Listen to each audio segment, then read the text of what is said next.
Tune in to improve your listening skills while learning about his incredible journey from rejection to success. Listen to me. Just give me your attention for a few minutes. This story is not just about a billionaire. It's not just about a man who built a company worth billions. This story is about you. Because Jack Ma's story is not about success. It's about pain, rejections, humiliation, failure, again and again and again.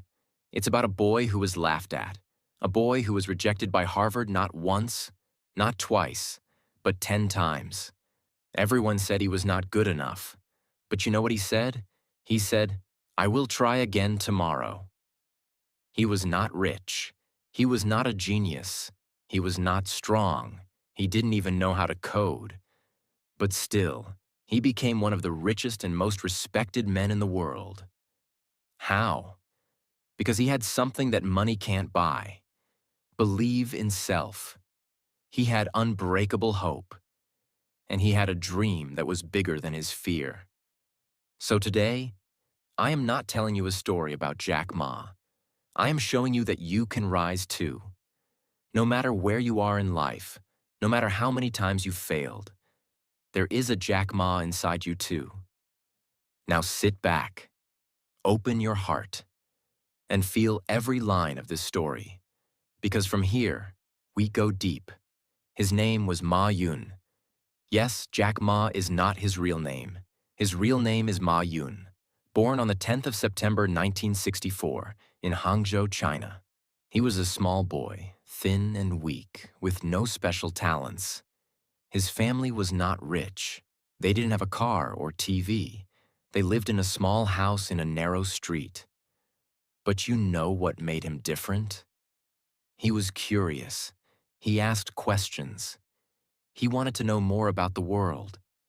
He grew up at a time when China was still closed off from the rest of the world. No internet, no foreign education, no big dreams. But Jack wanted to see the world. He wanted to understand English. He wanted to connect with people from other countries. So what did he do? At the age of 12, he started riding his bicycle every morning to a hotel. The Hangzhou Hotel. Why? Because that's where foreign tourists came. Every day he woke up at 5 a.m., took his old bicycle, and went to that hotel. He spoke to foreigners. He helped them around the city. He didn't want money. He just wanted to learn English. For 9 years he did this, every single morning, for free. Do you see the power in that? Most people want quick success. But Jack was planting seeds for the future. Jack was never a great student. In fact, he failed his exams many times.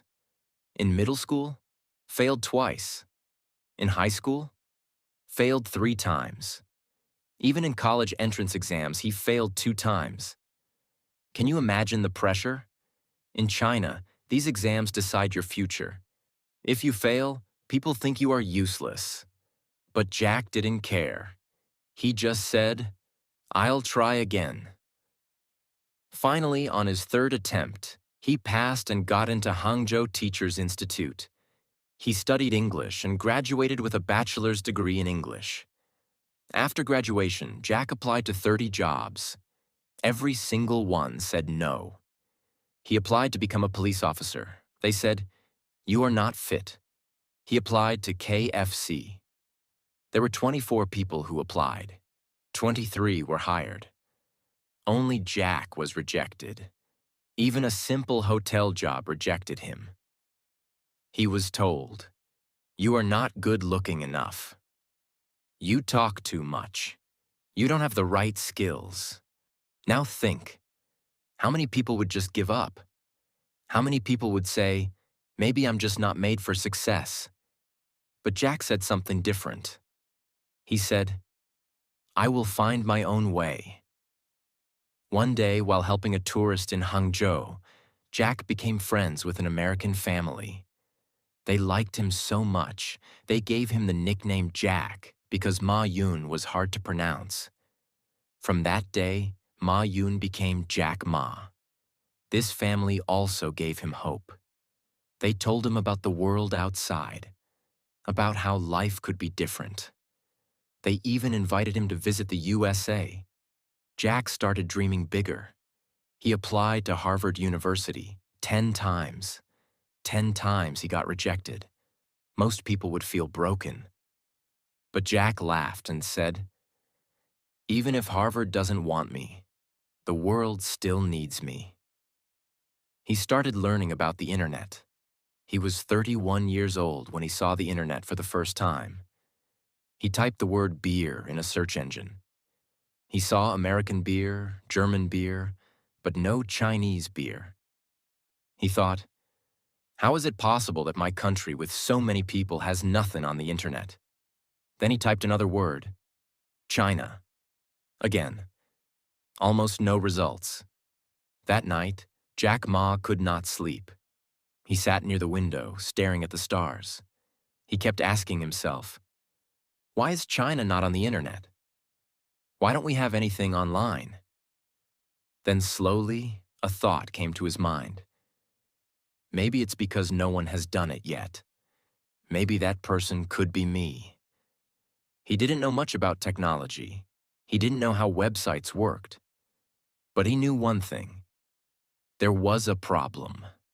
And every problem is an opportunity. When Jack returned to China, he had only one goal: to build a company that could help Chinese businesses go online. He borrowed $2,000 from his friends and started his first company called China Pages. It was a simple idea. Help small Chinese companies create websites and connect with the world. But there was a big problem. Back then, almost no one in China understood the internet. People didn't trust it. They thought it was a joke. Jack and his team went door to door. They spoke to shopkeepers, manufacturers, small business owners.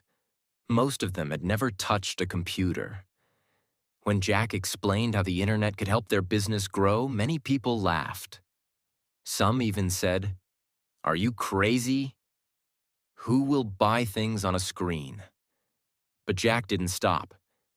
He believed in the future. He believed that one day people would shop online, talk online, live online. Still, China Pages didn't do well. It struggled because of too many rules, lack of support, and low trust from people. It was not a success. In fact, it was his first big failure in business. But here's what makes Jack different from others. He didn't cry. He didn't blame the world. He simply said, "Good. One thing failed. I learned from it. Now let's try again." It was 1999. Jack was now 35 years old. He had just returned from a government project where he worked for a few years, trying to help businesses go digital. But deep inside, his own dream was still alive. One day, he invited 17 of his friends to his small apartment in Hangzhou. They sat on the floor. There were no chairs, no table, no office. Just passion, just belief, just the burning dream. Jack stood up and said, "I'm going to start a company. It will connect Chinese businesses to the world. I will call it Alibaba." His friends looked at him. Some smiled, some were confused. One friend asked, "Why Alibaba?" Jack said, "Because everyone knows the story of Alibaba and the 40 thieves. The password was Open Sesame. My company will open the door to fortune for small businesses." It was a name people could remember.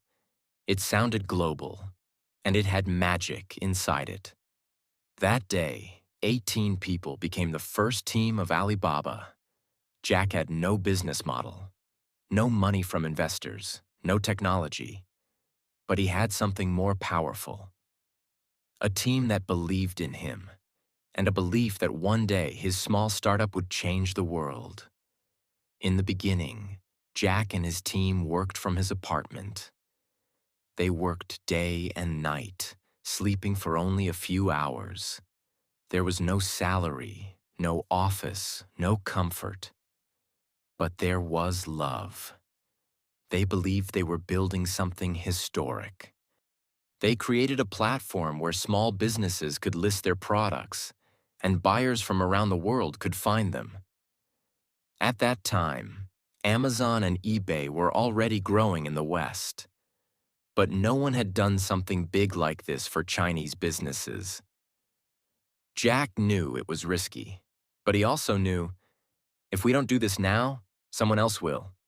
Still, money was a problem. He went to banks to ask for loans.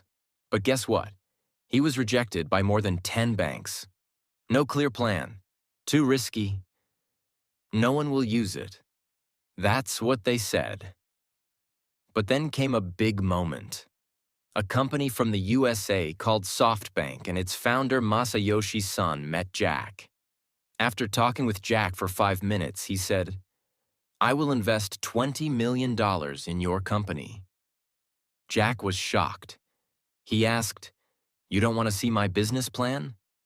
Masayoshi Son said, "I'm not investing in the plan. I'm investing in the person."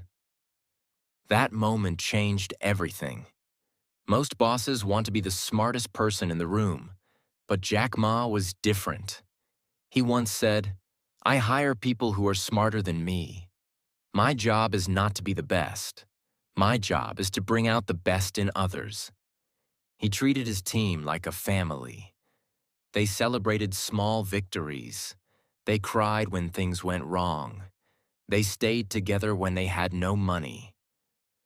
One time, when the company was close to shutting down, Jack called a meeting and said, "Even if we have only one bowl of rice left, we will share it." That's who he was, a leader who made his team feel important. Not a boss, but a believer. In Jack's own words, getting money is not success. Now we have to prove that we deserve it. So what did Jack do? He didn't buy a big office. He didn't spend the money on luxury or advertising. Instead, he invested in people, technology, and building the right culture. Jack Ma believed one thing deeply. Culture is more important than strategy. He wanted his company to feel like a tribe, a family, a place where people worked with passion, not just for salary. Here's what Jack did differently. He gave everyone weird nicknames. Jack's nickname was Crazy Jack. Others were called Big Mouth, Tiger Face, Money Man, names that made people feel like they were part of something fun, unique, and united. Every employee, from coder to cleaner, was treated with respect.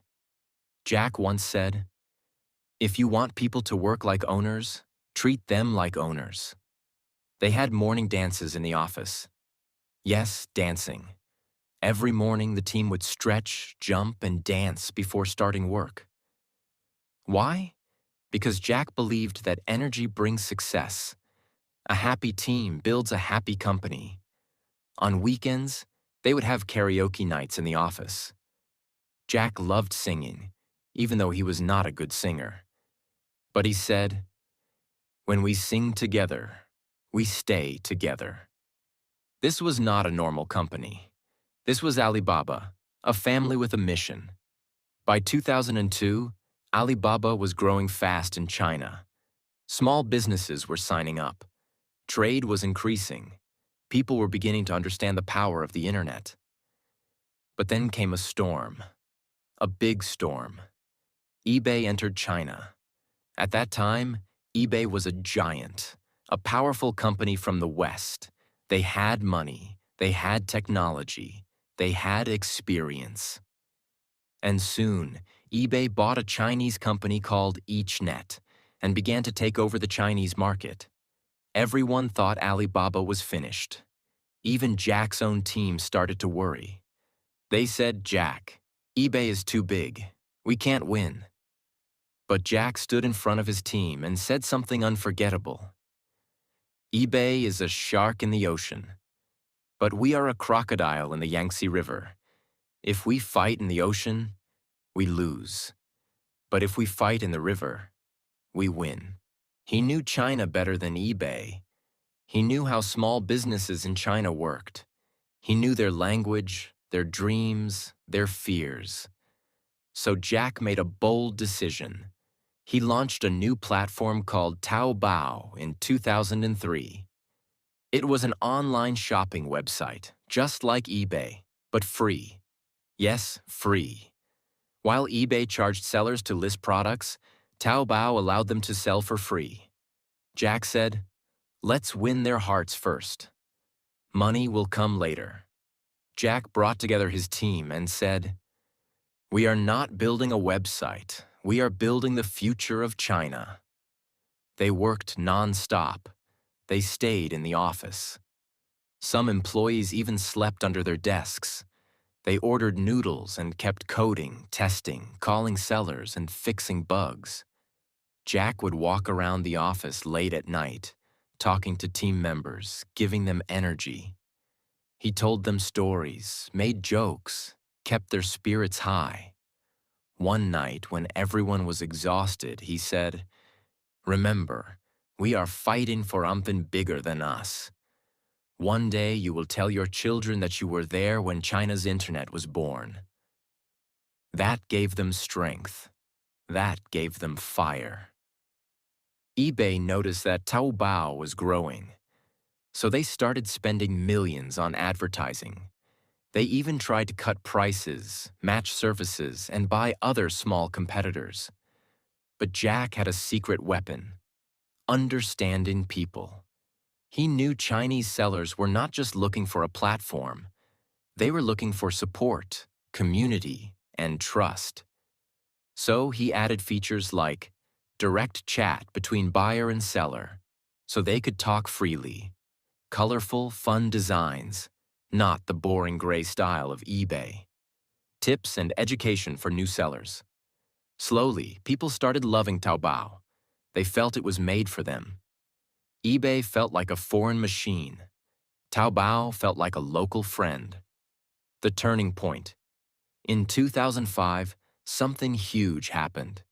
Yahoo, another American internet giant, offered Jack Ma $1 billion to buy a 40% share in Alibaba. Jack agreed.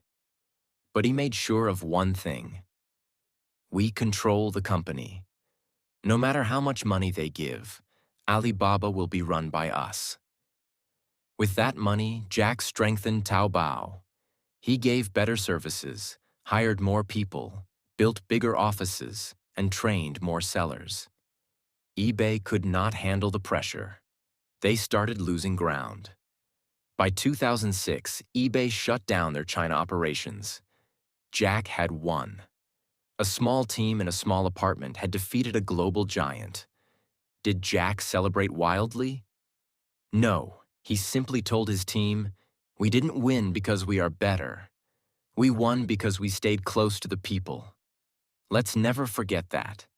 We are here to serve. That's what made him special. He never let success make him arrogant. He always stayed grounded, always stayed humble. After this big victory, Alibaba expanded quickly. AliExpress was launched to help small businesses sell to international customers. Alibaba Cloud was created to compete with Amazon Web Services. Alipay, their payment system, became China's largest online wallet. Jack didn't just build websites. He built an ecosystem, a whole online world. And he still did it with love, joy, and the same passion as day one. People all over the world wanted to hear him speak. Universities like Harvard and Stanford invited him. World leaders wanted to meet him. Students saw him as their hero. And CEOs? They feared him or admired him. Sometimes both. But behind all this success, Jack was starting to feel something new. He was tired, not physically, not mentally, but he felt like his mission was bigger than business now. He started thinking about education, about young people, about the future of humanity. And that's when everything began to change. Between 2010 to 2014, Alibaba grew faster than ever. AliExpress became one of the world's biggest platforms for global exports. Alipay, now Ant Financial, grew to become bigger than PayPal. Alibaba Cloud challenged Amazon Web Services in Asia. Taobao and Tmall ruled Chinese e-commerce. Jack always believed in serving the small guy. His vision was, let small businesses have the power of big companies. And he made it happen. By 2014, Alibaba was ready for a historic moment. The biggest IPO, initial public offering, in the history of the world.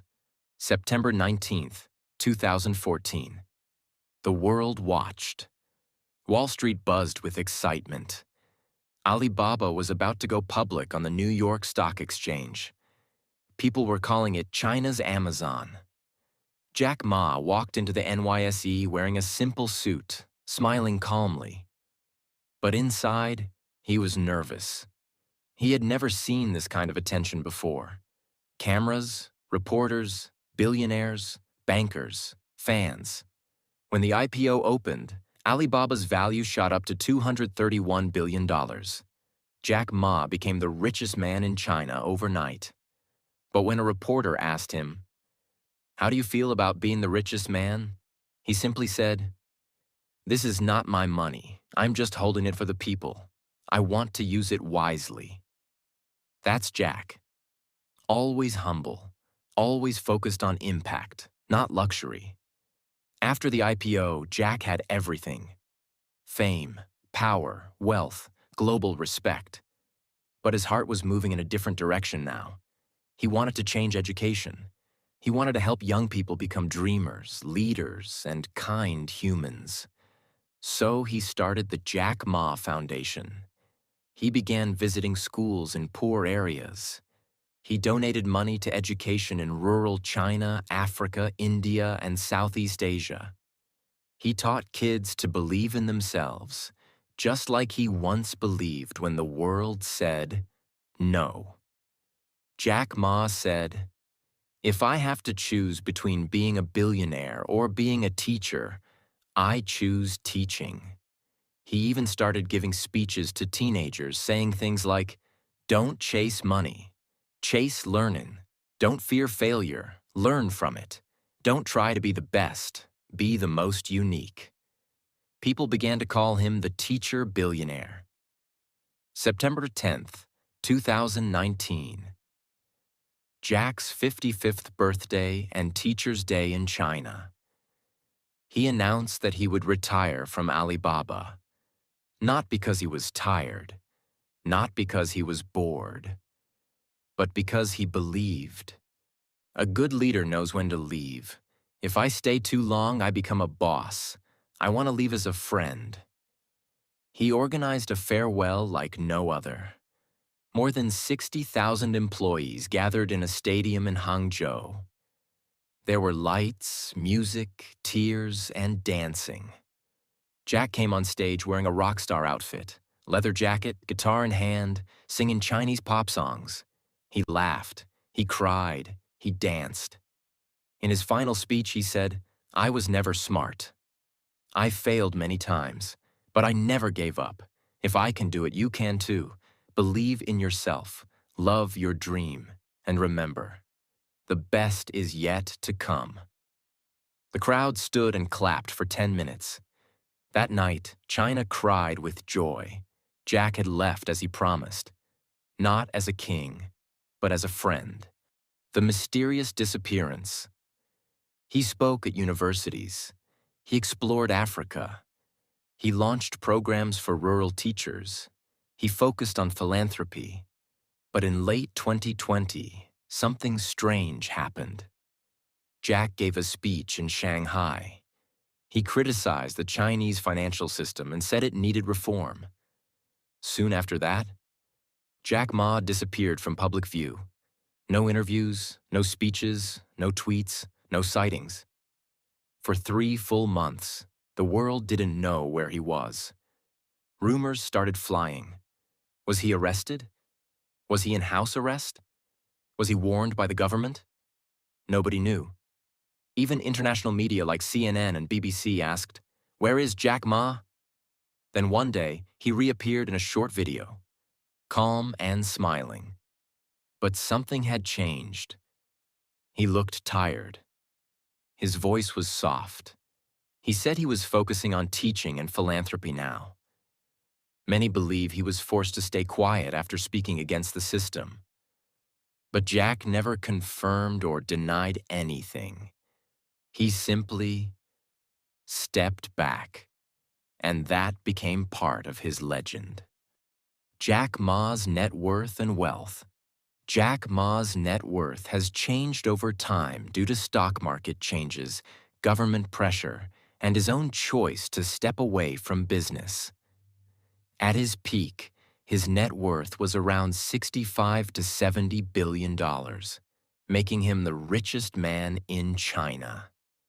Even after stepping back, he still holds billions in assets, investments, and shares in Alibaba and Ant Group. But you know what's surprising? He doesn't live like a billionaire. He still wears simple clothes, avoids luxury cars, and lives quietly. Because to Jack Ma, success isn't about money. It's about making a difference. Jack Ma is married to Zhang Ying, his college sweetheart. They met at Hangzhou Normal University. She once said in an interview, "He's not a handsome man, but I fell in love with his thinking. I knew he would do something great."